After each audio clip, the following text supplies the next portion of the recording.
ሰላም ጤና ይስጥልን ውድ የቻናላችን ተከታታዮች ፕሮግራማችን ቤተሰቦች፣ ይህ አብዲራዋ ቲዩብ ነው።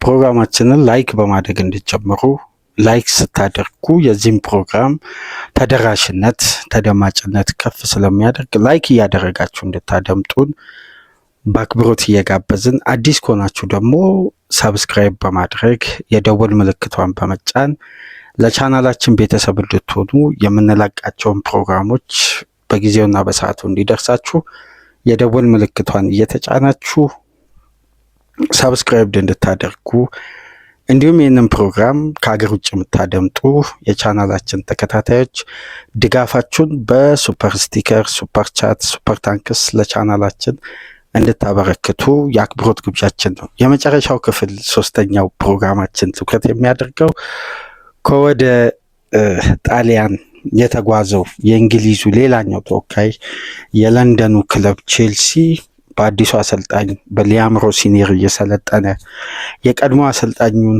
አንቶኒዮ ኮንቴን የገጠመው ቼልሲ 3-2 በሆነ አስደናቂ ጨዋታ ትዕይንት የበዛው ማራኪ እንቅስቃሴ ቼልሲ አውቶማቲክ ኳሊፊኬሽን እንዲያገኝ በቻምፒየንስ ሊግ እግር ኳስ ከምድብ በቀጥታ ወደ 16 ውስጥ በማለፍ እንግዲህ ቼልሲም የራሱን ታሪክ በጻፈበት 17 ጊዜ ባለፉት ጊዜያት ወደ ቀጣዩ ዙር በማለፍ አዲስ ታሪክ በጻፈበት የምሽቱ ድል ቼልሲዎች በአስደናቂ የጨዋታና የቡድን እንቅስቃሴ የአንቶኒዮ ኮንቴን ናፖሊ ሜዳው ድረስ በመሄድ 3-2 ያሸነፉበትን ጨዋታ በዚህ ፕሮግራም እንመለከታለን። የጆአው ፔድሮ ደማቅ ምሽት፣ የኮል ፓልመር አስደናቂ ሱፐር ሳብ ሆኖ ከተቀያሪ ወንበር ላይ ተነስቶ 2 ማራኪ ኳሶችን ለቡድን አጋሩ ለጆአው ፔድሮ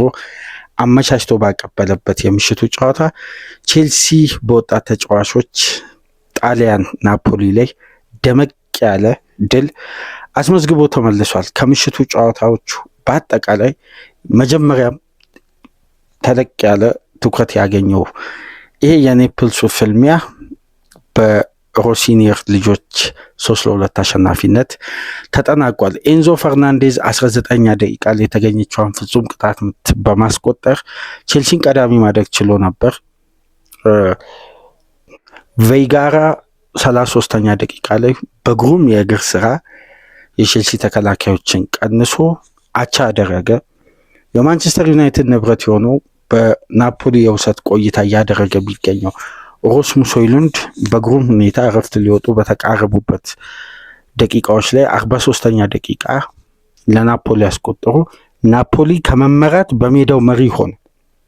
የጨዋታው ተለዋዋጭነት የሚያስገርም ነው። በዲያጎ አርማንዶ ማራዶና ስቴዲየም 47,513 ደጋፊዎች በተመለከቱበት በስቴዲየሙ በታደሙበት ጨዋታ የነበረው ድምፅ ድጋፍ ማራኪ ነበር። ጨዋታውም ከመጀመሪያ ደቂቃ እስከ መጠናቀቂያው ድረስ 43ኛ ደቂቃ ላይ ሆሉንድ አስቆጥሮ ወደ እረፍት ወጡ። ከእረፍት መልስ ፓልመር ተቀይሮ ገባ 61ኛ ደቂቃ ላይ። እዚህ ጋር ነው ትናንት በነበረን ቅድመ ጨዋታ ግምገማ ወደኋላ መለስ ብላችሁ ተመልከቱ። የፓልመር ምስል ብቻ ነበር በቴምብሌናችን ላይ የተጠቀምነው። ኮል ፓልመር ከሰሞኑን ምቾት አጥቷል ብዙ ሲባል ነበር። ይለቃል ምናምን የሚሉ ሩመርሶች ነበሩ። የማይለቅበትን በርካታ ቅድመ ሁኔታ ገልጸን ይሄ ተጫዋች የቼልሲ ምስል ነው፣ ለቼልሲ ብራንድ የሆነ ተጫዋች ነው እያለን ስናነሳ ነበር። እንግዲህ ፓልመር ከቤንች ላይ ተነስቶ ማች ፊትነሱ እንግዲህ ከ60 ደቂቃ በኋላ እንዲያጫውተው የሚያበቃ ነበር እና ተጫዋቹ ከረፍት መልስ በፔድሮ ኔቶ ተቀይሮ 46ኛ ከተጫዋቾች ጋር አብሮ ነው ከረፍት መልስ የገባው። በገባ በተወሰኑ ደቂቃዎች በ15 ደቂቃ ልዩነት አስገራሚ ፓስ ለጆአው ፔድሮ 61ኛ ደቂቃ ላይ አደረገ። ጆአው ፔድሮ በግሩም ቴክኒክ አስቆጠረ። ከሰሞኑን አንድ ጉዳይ በተደጋጋሚ እያነሳን ነው። ጆአው ፔድሮ የሚያስቆጥራቸው ግቦች ኳሊቲያቸው፣ አጨራረሱ፣ በተለይ በሁለተኛ በሚጫወትበት እግሩ የዋና እግሩ የመጫወቻ እግሩ የቀኝ እግሩ ነው። ነገር ግን በግራ እግሩ የሚያስቆጥርበት ከብሬንፎርድ ጋር ያለፈው ሳምንት ፓላስ ሜዳ ላይ ስቲቫኦ ከተከላካይ ጀርባ የጣለለትን ኳስ ያስቆጠረበት ቴክኒክ ተጫዋቾችን ቀንሶ፣ በተጨማሪም ትናንት ምሽት ከኤሪያ ውጪ የዚህ ሳምንት ካየናቸው አስደናቂ የሻምፒየንስ ሊግ ግቦች ውስጥ ቅድሚያ ሊሰጠው የሚችል በግሩም ሁኔታ ነው። በግራ እግር አስደናቂ ግብ አስቆጥሮ ቼልሲን ወደ ጨዋታው የመለሰች አቻ ያደረገ ሁለተኛ ዙር በጨዋታው የተመዘገበ የአቻ ውጤት። ቼልሲ መራ፣ 1-1 ሆኑ። 2-1 እንደገና ናፖሊ መራ። ከዛም በኋላ በጃኦ ፔድሮ አስደናቂ ግብ በፓልመር ፓስ እና አሲስት ቼልሲ 2-2 አደረገ። ጨዋታው ቀጠለ። የቼልሲ ተጭኖ መጫወት በቀጠለበት ደቂቃ ውስጥ 82ኛ ደቂቃ ላይ እንደገና ፓልመር አመቻችቶ አቀበለ።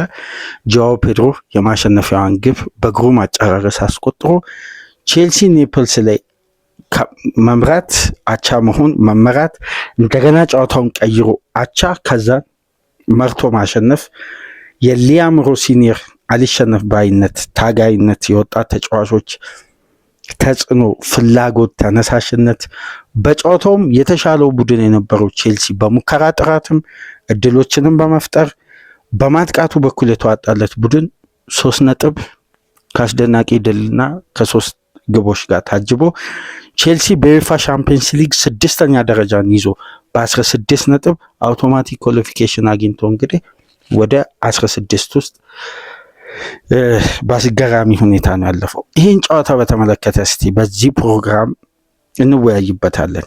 ሁለቱ የጃኦ ፔድሮ አጨራረስ፣ የኮል ፓልመር ሱፐር ሳብ መሆን የምሽቱ ጨዋታ ልዩነት ነበር። አንዳንዴ በእንደነዚህ አይነት ትላልቅ ጨዋታዎች ላይ ኳሊቲ የጨዋታዎች ልዩነት ይሆናሉ ሲባል የፓልመር አይነት ተጫዋች፣ የጃኦ ፔድሮ አይነት አጨራረስ ሁሌም የትላልቅ ቡድኖች ኳሊቲዎች ናቸው። ቼልሲ በዚህ ጨዋታ የሚፈልገው እንዲህ አይነት ውጤት ቀያሪ፣ ማርሽ ቀያሪ፣ ውጤት ቀያሪ ተጫዋች ነው። ፓልመር ቼልሲ ሲፈልገው በተፈለገው ሰዓት በሊያም ሮሲኒር ውስጥ ከሰሞኑን የሚነሳውን ሩመርስ ሁሉ በአንዴ ሊቀይር የሚችል አስደናቂ ማራኪ ግብ ነው። ለጃኦ ፔድሮ በማቀበል ይሄ ተጫዋች የግብ ተሳትፎን ከጉዳት በኋላ የብሬንፎርዱን ጨዋታ ፍጹም ቅጣት የምታስቆጠረ ጨዋታው ካለቀ በኋላ ተቀይሮ ሲወጣም ፊቱ ላይ ብዙም የደስታ ስሜት አይንጸባረቅም ነበር። ከዛም በኋላ የፓላሱ ጨዋታ ሚድዊክ ላይ የነበሩ ጨዋታዎች አመለጡት።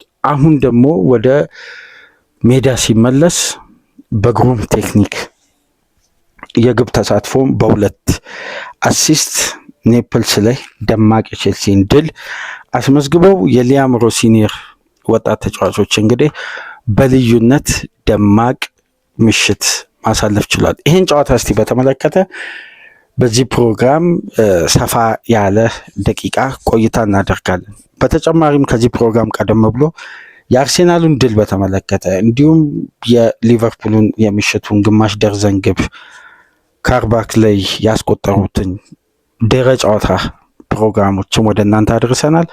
እስቲ በዚህ ፕሮግራም ከምንመለከታቸው ነጥቦች መካከል የዛሬ የእንግሊዝ ተነባቢ ጋዜጦች ትኩረት ያደረጉት በአጠቃላይ የቼልሲን ድል በተመለከተ ሁሉም ትኩረት ያደረገው ወደ ኔፕልስ ነው።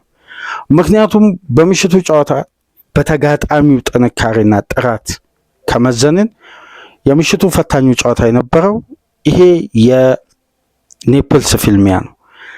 ስለዚህ በዚህ ጨዋታ ዙሪያ የበለጠ ጋዜጦች ትኩረት አድርጓል። እኛም እስቲ ከጋዜጦች ላይ ያገኘነውን ዘገባ የተመለከትነውን ጉዳዮች በዚህ ፕሮግራም እንቃኛለን። እስቲ የዕለቱን ዋና የእንግሊዝ ተነባቢ ጋዜጦች ምን ይዘው ወጡ የሚለውን አንድ በአንድ እንመልከትና ወደ ዝርዝር ነጥቦች የምናልፍ ይሆናል። እስቲ ከእንግሊዝ ዛሬ ከወጡ ጋዜጦች ውስጥ ያገኘናቸውን አንዳንድ ጋዜጦችን እንመልከት። በተለይ ዴይሊ ቴሌግራፍን፣ ዘጋርዲያን ይዘው በወጡት ጋዜጦች ላይ የፊት ገጽ ያደረጉት እንግዲህ የስፖርቱን የፊት ገጽ ያደረጉት የቼልሲን ድል በተመለከተ ይሆናል። የእንግሊዝ ተወካዮች ቁጥር 5 በቀጥታ ከ8ቱ አውቶማቲክ ኳሊፊኬሽን ካገኙ ክለቦች ውስጥ 5ቱ የእንግሊዝ ክለቦች ነው። ከ5ቱ መሃል አንዱ እንግዲህ ቼልሲ ነው። የዘንድሮ የሻምፒየንስ ሊግ እግር ኳስ በርከት ያሉ ክለቦች ወደ ቀጣዩ ዙር 8ቱ ሲያልፉ አንደኛው ቡድን ቼልሲ ነው። የቼልሲ ድል ለየት የሚያደርገው ደግሞ ደማቅ ድልና ምሽት ላይ ከተደረጉ ተጠባቂ አጓጊ ፉክክሮች ይኖራሉ ተብለው ትኩረት ከተሰጣቸው ጨዋታዎች መካከል አንዱና ዋነኛው ነው። ምክንያቱም የአንቶኒዮ ኮንቴ ናፖሊ ይህን ጨዋታ ቢያሸንፍ ወደ ፕሌይኦፍ የመግባት ቻንስ አለው። ግን ቼልሲ በተቃራኒው 13 ነጥብ ላይ ስላለ አደጋ ይፈጠርበት ነበር። በተለይ ማድሪድ 15 ነጥብ ይዞ ነው ከቶፕ 8 ውስጥ ውጭ ሆኖ ወደ ፕሌይኦፍ ሄደው። ስለዚህ ለቼልሲ ከባድ ነበር እና የጨዋታውን ትኩረት በበለጠ ስቦ ነበር። ሁለተኛው ጉዳይ ግን ባለፉት 21 ጨዋታዎች የአንቶኒዮ ኮንቴ ናፖሊ በሜዳ የተሸነፈው አንድ ጨዋታ ብቻ። ስለዚህ ይሄ ጨዋታ ለቼልሲ የበለጠ ፈተና ይሆናል የሚል ግምት ከጨዋታው በፊት ተሰጥቶት ነበር እና በጣም ጠንካራ ፍልሚያ ይሆናል። የሊያም ሮሲኒየር ቡድን በቀላሉ ከዚህ ስቴዲዮም 3 ነጥብ ያገኛል ተብሎ አልተጠበቀም። ግን ለቼልሲ ጨዋታው እንደተጠበቀው ሳይሆን ጨዋታው ቀላል ሆኖ ወይም ቼልሲ በቀላሉ ተሻግሮ ሳይፈተንበት ቀርቶ አይደለም። ነገር ግን የነበረው የአሰልጣኙ ታክቲካል ሀሳብ የነበረው ታክቲካል አማራጭ የበለጠ በጨዋታው የተጠቀሙት የጨዋታ ስታይል ፍጹም አሰልጣኙን አድናቆት እንዲሰጠው ክሬዲት እንዲሰጠው የሚያደርግ ነው። በተለይ ታክቲካል ሺፍቱ እንዴት ነው ቼልሲ ይህን ጨዋታ ከረፍት በፊት መምራት ችሎ አድቫንቴጅ ሲወሰድበት ከረፍት በኋላ የ2 ጎል ልዩነት ፈጥሮ የ1 ጎል ልዩነት ፈጥሮ በሜዳው 21 ጨዋታ ሳይሸነፍ በ21 ጨዋታዎች 1 ጨዋታ ብቻ የተሸነፈ ቡድንን ለማሸነፍ 2 ግብ ለማስቆጠር በጣሊያን የመከላከል ስትራክቸር ናፖሊ ባለው አማራጭ ጥንካሬ ላይ የበለጠ ሶሊድ በሚሆንበት ሰከንድ ሃፍ አድቫንቴጅ በተለይ ከወሰደ በዘንድሮ ሲዝን ናፖሊ ላይ ማስቆጠር በጣም ፈታኝ ነው እና በዘንድሮ ሲዝን ከተመለከትኳቸው ስታቶች መካከል እየመራ ውጤት በማስጠበቅ የተሻለ ሪከርድ ይዟል ካለፉት ዓመታት የአንቶኒዮ ኮንቴ የሴሪያ ጠንካራው ቡድን። ስለዚህ የአንቶኒዮ ኮንቴን ናፖሊ በዚህም ወቅት መቅጠም ያውም በተደራራቢ ጫና ውስጥ ቼልሲ ከአርሴናል ባልተናነሰ ሁኔታ በሁሉም ውድድሮች በ3 ቀን ከ17 ሰዓታት ልዩነት ጨዋታዎችን እያደረገ ነው። አነስተኛ የሪከቨሪ ታይም እያገኘ አዲስ አሰልጣኝ የተረጋጋ ጊዜዎችን የሚፈልግ ውጥረት ጫና ከሚዲያውም በውስጥ የተፈጠረበት ቡድን ግን ካለፉት 6 ጨዋታ በአዲሱ አሰልጣኝ 5ቱን አሸንፏል። 16 ግብ አስቆጥሯል። ቼልሲ በአማካይ ከ2.1 ግብ በላይ የሚያስቆጥር ቡድን ሆኗል። በሜዳውም ከሜዳውም ውጭ የዚህ ቡድን የማጥቃት ፍሌክሲቢሊቲ በተለይ የኢንጌም ማኔጅመንቱ የሚያስደንቅ ነው። የፓላሱ ጨዋታ እኮ የጉልበት የፍጥነት የአካል ብቃት ጨዋታ ነው። የበለጠ ደግሞ መከላከልን ባጠነከረ የጣሊያን ቡድን እንደገና መፈተን ቀላል የጨዋታ ፕላን አልነበረም።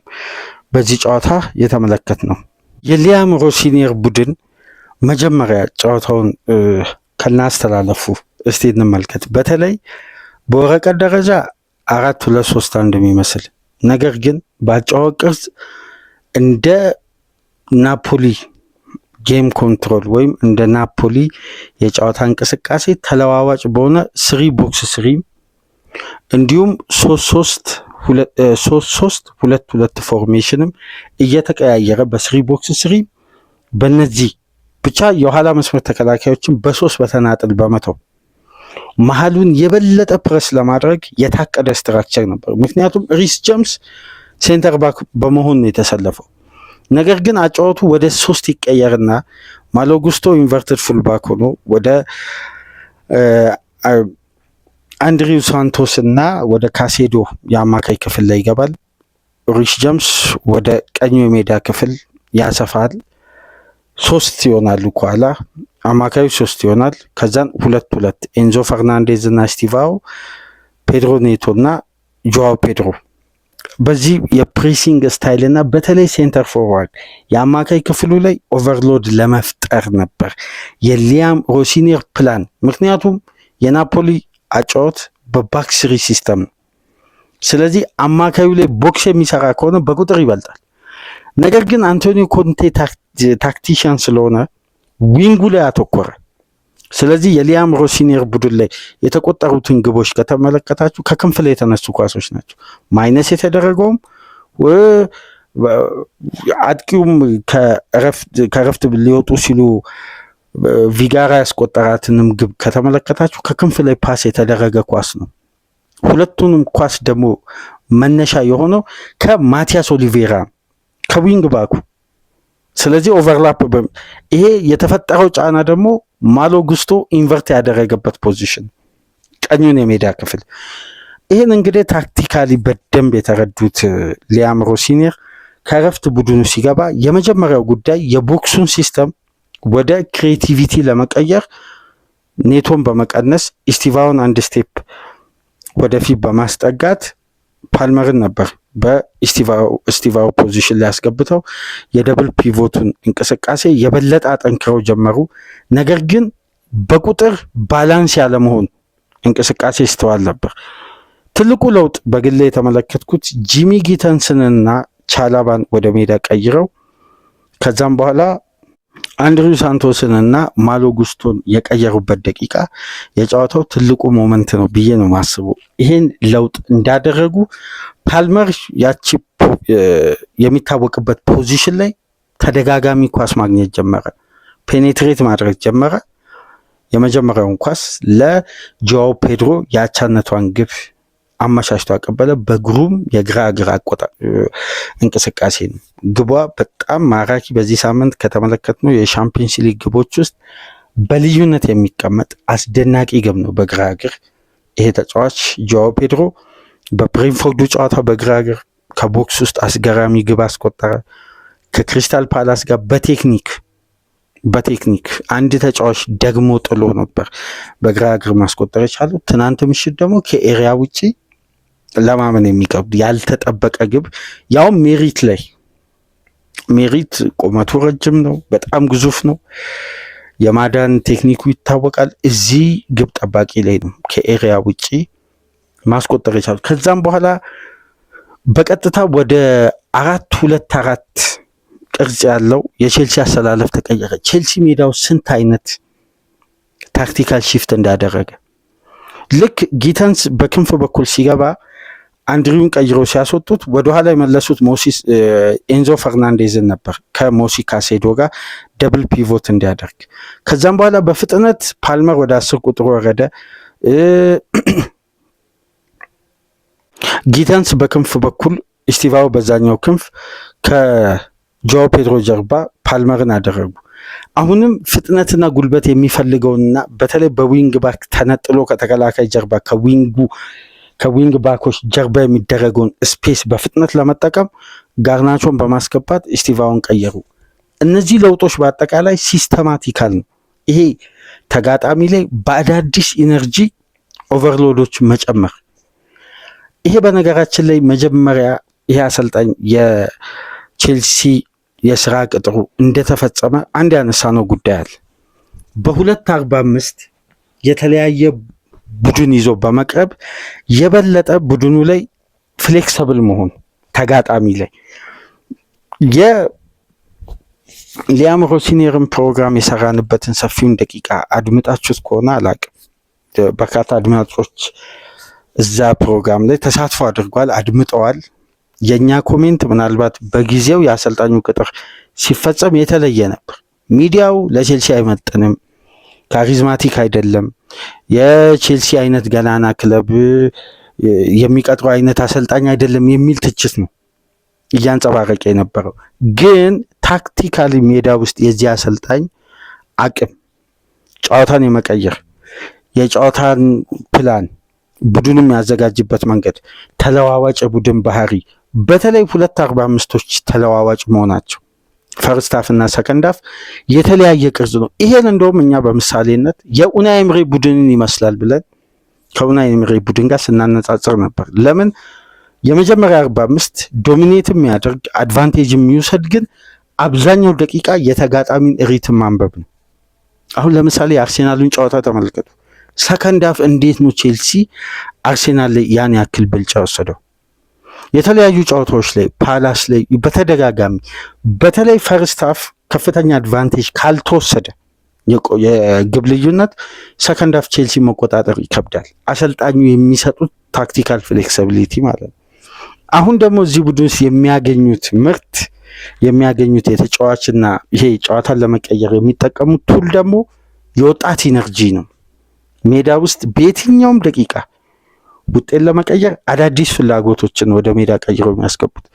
በቅርብ ሳምንት ብራዚላውያን እየፈጠሩ ያሉትን ልዩነት ጆao ፔድሮ፣ ስቲቫውን በደንብ እየተመለከትን ኤንዞ ፈርናንዴዝ በዘንድሮ ሲዝን እንግዲህ 25 አንስቶ ተጫዋቹ እስከ አዲሱ የፈረንጆቹ ዓመት 26 ድረስ የቼልሲ ከፍተኛ ግብ አስቆጣሪ ነው።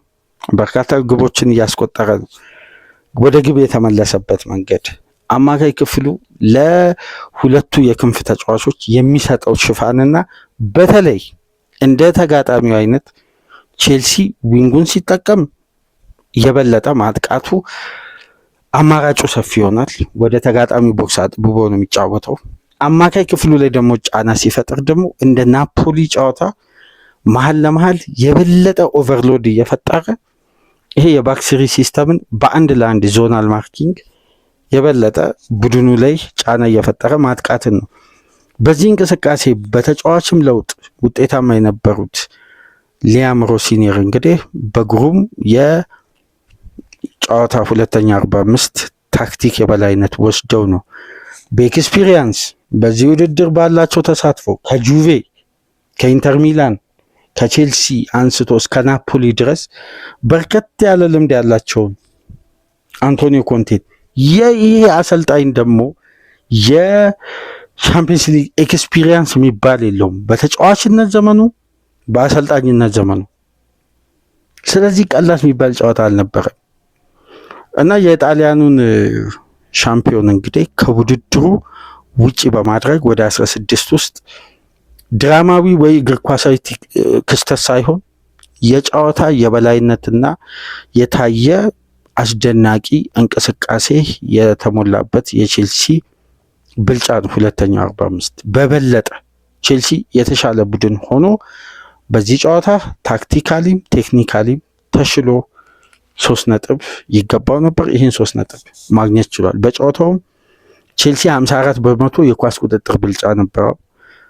ናፖሊ 64 በመቶ። ቼልሲ 2.04 ኤክስጂ ክሬት አድርጎ ጨዋታው ላይ 3 ግብ ያስቆጠረው። ናፖሊ 0.98 ነው። በሙከራ በኩል ናፖሊ 8 ቼልሲ 12። ናፖሊ 5 ኢላማውን የጠበቀ ሙከራ፣ ቼልሲም በተመሳሳይ 5 ኢላማውን የጠበቀ ሙከራ። ግን ክሊኒካል የነበረው ቼልሲ 5 ኢላማውን የጠበቀ ሙከራ 3 ግብ። ቼልሲ በተጋጣሚ የመጫወቻ ቦክስ ውስጥ በናፖሊ የመጫወቻ ቦክስ ውስጥ 12 ኳስ ብቻ ነው የነካው። ግን ጥረቶች ሁሉ ውጤታማ ስለነበሩ ንክኪ በማብዛት ሳይሆን ሽግግሮች ሁሉ ወደ ውጤት እንዲቀየሩ ነበር የቼልሲ የጨዋታ ስትራቴጂ።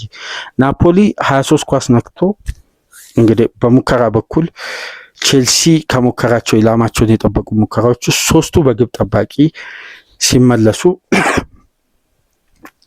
በናፖሊ በኩል የተደረጉ ሙከራዎች እንግዲህ 2ቱ ናቸው በግብ ጠባቂ መመለስ የቻለውና ቼልሲ በነበረው የጨዋታ ፕላን ከተመለከትን የበለጠ ከተጋጣሚ የመጫወቻ ቦክስ ውጪ የሚደረጉ ሙከራዎች የበዙበትና የተገኙ አጋጣሚዎችን ወደ ግብ ለመቀየር ቼልሲ የተሻለ ተጋጣሚ ሆኖ ነው ሜዳ ውስጥ እንግዲህ በበለጠ የጨዋታ ቅንጅት ፕላን ተለዋዋጭ በሆነ የጨዋታ ባህሪ ኔፕልስ ድረስ በመሄድ አስደናቂውን ተፈላጊውን 3 ነጥብ በልዩነት የሊያም ሮሲኒየር ቡድን አሳክቶ የተመለሰው ይሄ እንግሊዛዊ አሰልጣኝ እንግዲህ በቼልሲ ቤት የተጠበቀው የተገመተው ሌላ ነው። እስካሁን ድረስ እያየን ያለነው ቼልሲ ደግሞ ሌላ ነው። በቅርቡ በኮሜንት መስጫ ላይ አንድ አስተያየት ተመልክቼ ነበር። ከኤንዞ ማሬስካ ቡድን ብዙም ለውጥ የለውም የሚል ነው። ከፍተኛ ለውጥ አለ። ሁለቱም የሚጠቀሙት ሲስተም በጭራሽ አይገናኝም፣ ሊገናኝም አይችልም። መገናኘትም ምናልባት የሁለቱን ምስል ጎንና ጎን አስቀምጦ መመልከት ሊያስፈልግም ይችላል። በጭራሽ የማይገናኝ ከቢልዳፑ እስከ ፋይናል ሰርድ እንቅስቃሴ ድረስ ፍጹም የተለያየ ቅርጽ ያለው የጨዋታ ስታይል ነው የሁለቱ የጨዋታ ቅርጽ። ምናልባት አስተውላችሁ ከሆነ ኤንዞ ማሬስካ የበለጠ በክንፉ በኩል ሰከንድ ሃፍ ማጥቃት ነው የሚቀናቸው። ሴንተር ፎርዋርድ ማድረግ በተለይ የዘንድሮ ቼልሲ ትቷል። ይሄ ቡድን እኮ መሀል ለመሀል ነው በጣም እያጠቃ ወደ ሶስተኛ ሜዳ ክፍል ሲገባን ወደ ክንፍ ኳሶቹ የሚለጠጡት። አጥቂው ደግሞ ለአማካዩ ሽፋን እንዲሰጥ ወደ ኋላ ተመልሶ ኦቨርሎድ በቁጥር ከፍ እያሉ ደብል አፕ እያደረጉ የተጋጣሚን የአማካይ ክፍል በመብለጥ ፋይናል ሰርድ ላይ በሪላክስ እንቅስቃሴ ይሄ የራሳቸውን ቴክኒክ የበለጠ እንዲጠቀሙ ነፃነት የሚሰጥ ሶስተኛ ሜዳ ክፍል ነው። የማሬስካ ቲም ግን ወደ ቦክስ ኳስን ይዞ መግባትን ይመርጣል። ነገር ግን ከዊንግ ላይ ወደ ቦክስ ከመግባት ይልቅ ወደ ቦክስ አጥብቦ ማጥቃትን ነው የዚህ አሰልጣኝ የጨዋታ ሲስተም። ሁለቱ ደግሞ በሪትምም በሲስተምም የኳስም ፍሎ የተለያየ ነው። ኤንዞ ማሬስካ የበለጠ አማካይ ክፍሉን ማጥበቅ ብልጫ እንዲወሰድባቸው አይፈልጉም። ለዛ እኮ ነው በአብዛኛው ሪስ ጀምስን አማካይ ክፍል እየተጠቀሙ ፉልባክ እንኳን ቢያደርጉ ኢንቨርተድ ፉልባክ ነው የሚያደርጉት። እኔ የኤንዞ ማሬስካ በጣም አድናቂ ነኝ፣ ግን ይህን አሰልጣኝ ታክቲካሊ ያለው ፍሌክሲቢሊቲ የሚያስደንቅ ነው። በአጭር ጊዜ ውስጥ በስትራስበርግ ያለውን ኤክስፒሪየንስ የበለጠ ታክቲክ ላይ አጎልብቶ አሁን ቼልሲ ላይ የሚታይ ምስል ይዞ እየመጣ ነው። ይህን ደግሞ ማድነቅ ያስፈልጋል። የግድ የቀድሞ አሰልጣኝ ገንብቶ በሄደበት ምስል ላይ አይደለም ቼልሲ እየተፍጨረጨረ ቢገኘው ወይም ለማሸነፍ እየጣረ ቢገኘው፣ አሰልጣኙ በራሱ ያጫወት ሲስተም ነው። ለዛ ነው የባክስሪ ያን ፕሮግራም በነገራችን ላይ እንድታደምጡ በተደጋጋሚ ለቼልሲ ደጋፊዎችም ለቻናላችንም ቤተሰብ የምንጠቅሰው በእንቅስቃሴ የባክስሪ ሲስተም ነው። ግን በወረቀት ደረጃ ባክስሪን የሚከተል አሰልጣኝ አይደለም። እዛ ፕሮግራም ላይ በተደጋጋሚ ያነሳሁት ይሄን ነጥብ ነው። ጨዋታው ሲጀምር አሰላለፉን ለተመለከተ በርካታ የእግር ኳስ ቤተሰብ ግራም ያጋባ ነው። ለምሳሌ ማርሴሎ ቤልሳ ኦሎምፒክ ማርሴይ ያሉ አሰላለፉ ሲጀምር አንድ ብሎ ነው የሚጀምረው፣ ማለት በአንድ ሴንተር ባክ፣ ከዛም በሶስት ፉል ባክ፣ ከዛም በሶስት አማካይ፣ ከዛም በሶስት አጥቂ፣ አንድ 3-3-3 ነበር ፎርሜሽኑ። ልክ እንደዛ አይነት ፎርሜሽን ነው አሁን በምሽቱ ጨዋታ በወረቀት ደረጃ ቢቀመጥ አሁን ለምሳሌ የተጋጣሚ ቡድን አሰልጣኝ ሊይዝ የሚችለው የታክቲክ አማራጭ ባክፎር ብሎ አይደለም፣ ሪስ ጀምስን ሴንተር ባክ ብሎ አይደለም። ለምን ማሎ ጉስቶ ኢንቨርት እንደሚያደርግ ሁለት ፉል ባክ በአንድ አስተላለፍ ውስጥ ሲገባ የተጋጣሚ ቡድን ፊገር አውት አድርጎ ያንን አስተላለፍ ይመለከታል። ስለዚህ የምሽቱ የመጀመሪያ አስተላለፍ የሆነው ይሄ የማርሴሎ ቤልሳ የማርሴይ ሲስተም ነው። ይሄ ደግሞ አማካይ ክፍሉን ፔኔትሬት ያደረገ አማካይ ክፍሉን ኮምፓክት ያደረገ የበለጠ ተጋጣሚን በቁጥር ከፍ ብሎ ፋይናል ሰርድ ለመግባት ሁለቱ ዊንግ ባኮችን ስራ ለማብዛት የሚደረግ የታክቲክ የበላይነት ለመውሰድ ግን ያኔ በመጀመሪያው ፕሮግራም እንዳነሳ ነው ትላልቅ ሪስክ ያላቸውን ጉዳዮች የሚቀበል ነው። አሁን የቼልሲ አጫወትን እስቲ በደንብ ተመልከቱ። ለመልሶ ማጥቃት የሚጋለጥ እንትን ነው ይሄ፣ በጣም ሃይ ሪስክ ፉትቦል ነው ያለው። የማሬስካ ቡድን እኮ ለመልሶ ማጥቃት አይጋለጥም። የበለጠ እንዲሁም የማሬስካ ቡድን የሚጋለጠው ምንድን ነው? ከሁለቱ ፉልባኮች ወደ አማካይ ክፍል እያጠበቡ እንትናም ኩኩሬያም ሪስ ጀምስም ሲመጡ ሁለቱ ጥለው የሚመጡትን ስፔስ ነው ተጋጣሚ እየተጠቀመ የሚያስቆጥር እንጂ የሴንተር ባኮቹ መዳከም ምናምን አይደለም። እና ይህን እግር ኳስ በእንግሊዝ መተግበር አንዳንዴ ኃላፊነቱን ራሱ አሰልጣኙ ተቀብሎ የበለጠ ተጫዋቾች ውስጥ አስርጾ ለመተግበር በዚህ ደረጃ ያውም በታክቲክ ሊቅ የሆነ ከ20 ዓመት ገደማ ያሰለጠነን አሰልጣኝ ላይ እንደዚህ አይነት አስደናቂ የታክቲክ ሪስክ ወስዶ በድፍረት ለመጫወት ከሜዳ ውጪ መምረጥ በራሱ አሰልጣኙን ሊያስደንቅ ሊያሸልም ይገባል ሊያም ሮሲኒየርን እና ከኤንዞ ማሬስካ ጋር ከማወዳደር ይልቅ ይሄ አሰልጣኝ እየሰራ ያለውን ለውጦች ላይ ብናተኩር የበለጠ ታክቲካሊ የጨዋታውን አፕሮች መመልከት እንችላለን እና የቼልሲው አሰልጣኝ አሁንም እንደሚገመተው አይደለም። በጣም ታክቲሽያን እና ጨዋታን የማንበብ ብቃቱ አስደናቂ ነው። ይሄን በቼልሲ ቤት አንድም ጨዋታ ሳያደርግ በፊት በተደጋጋሚ ስናነሳ ነበር። ለማንኛውም አንቶኒዮ ኮንቴ 50ኛ የሻምፒየንስ ሊግ ጨዋታቸውን ያደረጉት በምሽቱ ከናፖሊ አንስቶ ቶትናም፣ ኢንተር ሚላን፣ ቼልሲ፣ ጁቬ በነበራቸው ቆይታ 50 ጨዋታ በሻምፒየንስ ሊግ ሲያደርጉ ኮንቴ 17ቱን አሸንፈው 17ቱን ተሸንፈዋል። 16 አቻ ውጤት አስመዝግበዋል እና በአጠቃላይ 61 ነጥብ ከ44 ጨዋታ መሰብሰብ ችለው ነበርና በስተመጨረሻም እንግዲህ ኮንቴ በእንዲህ መልኩ ከውድድሩ ውጪ መሆን ችለዋል። ይሄ ለአንቶኒዮ ኮንቴ ጥሩም ሪከርድ አይደለም። በደም ከተመለከታችሁ ከሊግ ፌዝ ውጪ ሆኑ በሊግ ፌዝ ነው የወደቁት። ከቶትናም ጋር 16 ውስጥ ነው የወደቁት። ከኢንተር ጋር 2 ዓመት ተከታታይ በግሩፕ ስቴጅ ነው የተሰናበቱት። ከዛም በኋላ ከቼልሲ ጋር 16 ውስጥ ከውድድር ውጭ ሆኑ። ከጁቬ ጋር በግሩፕ ስቴጅ ነበር ውጭ መሆን የቻሉት። ከጁቬ ጋር አንድ ጊዜ ሩብ ፍጻሜ መድረስ ችለዋል። የአንቶኒዮ ኮንቴ ፕሮፋይል በሻምፒየንስ ሊግ ጥሩ ሪከርድ አይደለም። ምክንያቱም ይሄ እንደዚህ የሊግ ጨዋታዎች ኮምፒቲሽኖች ላይ ጠንካራ ቡድን መገንባት አይችሉም።